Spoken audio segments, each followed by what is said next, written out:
श्रीलंका की सरकार ने वहाँ की संसद को खबर की है कि चीन श्रीलंका से 1 लाख बंदर खरीदना चाह रहा है। हालांकि वहाँ के कानून में जिंदा जानवरों के निर्यात पर एक किस्म से रोक है, लेकिन श्रीलंका की बदहाली इतनी है, आज इतने गहरे आर्थिक संकट से गुजर रहा है कि ये इतना बड़ा कोई कानून में फेरबदल भी इसके लिए नहीं चाहिए, केवल सरकारी नियमों में फेरबदल करना होगा और इन 1 लाख बंदरों के एवज में उसको एक बड़ी रकम मिलेगी। लेकिन श्रीलंका के भीतर कुछ सवाल खड़े हो रहे हैं। एक सवाल तो पशु प्रेमियों ने और पर्यावरणवादियों ने उठाया है कि 1 लाख बंदर बाहर भेजने से श्रीलंका के पर्यावरण पर, वन्य पशुओं पर क्या फ़र्क पड़ेगा, इसको भी देखा जाए। ये एक बात हुई। दूसरी बात, पशु प्रेमियों का ये सवाल भी है कि चीन अपने 1000 चिड़ियाघरों में रखने के लिए ये 1 लाख बंदर बुला रहा है, लेकिन क्या वो सचमुच इनको चिड़ियाघरों में रखेगा? क्योंकि चीन में बंदरों को खाने का भी चलन है, तो क्या चीन वहाँ खाने के लिए तो नहीं बुला रहा है, या बंदरों की ब्रीडिंग के लिए तो नहीं बुला रहा है? इस बात को भी समझने की ज़रूरत है कि चीन में शेरों की भी ब्रीडिंग होती है जो हमारे यहाँ नहीं होती है। वहाँ पे ब्रीडिंग इन कैप्टिविटी, यानी मानव नियंत्रण में रखे गए शेरों की ब्रीडिंग होती है, तो आबादी वहाँ बहुत तेज़ी से बढ़ती है शेरों की। तो क्या ऐसा कोई काम करना चाहता है चीन कि वहाँ के लोगों को खाने के लिए बंदर मिलते रहें, इसलिए ये आबादी बढ़ती रहे, इसलिए चिड़ियाघरों में इनको रखा जाए? 1 लाख बंदरों को 1000 चिड़ियाघरों में, इनसे जो बच्चे पैदा हों उनको बाहर ले जाएं? ऐसे कुछ सवाल श्रीलंका के लोग उठा रहे हैं। लेकिन सरकार ने संसद में ये जानकारी दी है और साथ में ये भी बतलाया है कि इससे बड़ी रकम श्रीलंका को मिलेगी, जहाँ पे लोगों के पास खाने को नहीं है, जहाँ बच्चियाँ भूखे पेट स्कूल जा रही हैं और प्रार्थना में खड़े खड़े बेहोश होकर गिर जाती हैं। इतनी ख़राब हालत है वहाँ पर।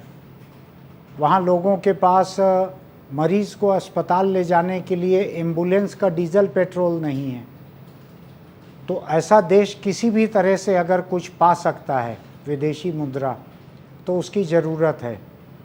साथ में जुड़ी हुई एक बात ये भी है कि एक अंदाज है श्रीलंका की सरकार का कि वहाँ पे आज 30 लाख बंदर हैं। तो 30 लाख में से अगर 1 लाख कम हो जाएंगे तो बहुत बड़ा फ़र्क नहीं पड़ने वाला है। इससे फ़र्क एक दूसरे किस्म का ज़रूर पड़ेगा कि श्रीलंका में नारियल एक बड़ी उपज है और बंदर नारियल के पेड़ों पे से नारियल कच्चे रहते हैं, तभी उनको तोड़कर फाड़कर खा लेता है गूदा, पानी पी लेते हैं। तो बंदरों और गिलहरियों से वहाँ पे 150 करोड़ रुपए से ज़्यादा का सालाना का नारियल का नुकसान होता है। बाकी फसलों का नुकसान तो होता ही है। इस खबर की तरफ मेरा ध्यान आज यहाँ चर्चा करने के लिए इसलिए गया कि अभी कुछ दिन पहले हमने कृषि वैज्ञानिक को इंटरव्यू किया था। तो उस इंटरव्यू के लिए जब मैं सवाल सोच रहा था, उस समय छत्तीसगढ़ का एक सवाल सामने आया था जो देश के कई राज्यों में है, केवल यहीं पर नहीं है। बंदर फसल की तबाही करते हैं। बहुत से राज्यों में ये हाल हो गया है। मुझको जो पता लगा है कि छत्तीसगढ़ के ढेर सारे गांवों में किसानों ने लोगों को हवाई बंदूकें दे के रखी है या गुलेल जैसी दूसरी पत्थर फेंकने वाले औजार दे के रखा हुआ है, मजदूरी और रोजी देकर रखा हुआ है कि बंदरों को भगाएं, क्योंकि वो आके सब्जी की फसल ख़राब कर देते हैं, दूसरे फल खा जाते हैं, तो बर्बादी बहुत करते हैं। तो यहाँ भी बंदर फसल के लिए नुकसान पहुँचाने का एक बड़ा कारण है। तो अगर श्रीलंका ऐसा सोच रहा है तो उसके पीछे उसकी आर्थिक मजबूरियाँ, चीन के ऊपर उसकी आत्मनिर्भरता, निर्भरता चीन के ऊपर, कि चीन से इतना कर्ज ले चुका है श्रीलंका कि आज उसकी छोटी मोटी मांगों को मना नहीं कर सकता। और ये है कि चिड़ियाघरों में लाने ले जाने के लिए आपने सुना होगा कि एक देश के भीतर भी एक प्रदेश से दूसरे प्रदेश में लाना ले जाना होता है। अभी उत्तर पूर्व के राज्यों से छत्तीसगढ़ में वन भैंसा लाने की बात हो रही है। चीता जो है, नामीबिया, अफ्रीकी देश नामीबिया से चीतों को हिंदुस्तान लाया गया है। तो ये देशों के बीच जानवरों का लेन देन चलता है। चीन को लेके थोड़ा ज़्यादा संवेदनशीलता इसलिए खड़ी हो रही है कि वहाँ पे वो लोग करीब करीब हर किस्म के पशु पक्षी, पानी के प्राणी, अधिकतर चीज़ों को खाते हैं।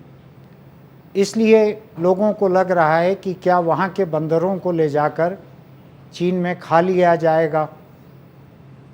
तो अब आपको ये भी याद होगी एक खबर कि दिल्ली में सरकारी दफ्तरों में घुसने वाले बंदरों को लेकर, घरों में, अस्पतालों में घुसने वाले बंदरों को लेकर एक ठेका दिया जाता है बंदर पकड़ने का। मंकी कैचर टेंडर निकलता है उसका। तो लोग बंदरों को पकड़ते हैं क्योंकि वो नुकसान बहुत पहुंचाते हैं। तो मैं आज ये दोनों तीनों खबरों को जोड़कर देख रहा था कि ये बात श्रीलंका से शुरू हुई है, लेकिन हिंदुस्तान के फसलों पे भी ये बात लागू होती है। जगह जगह कई प्रदेशों से ये शिकायतें आती हैं कि बंदरों ने फसल तबाह कर दी।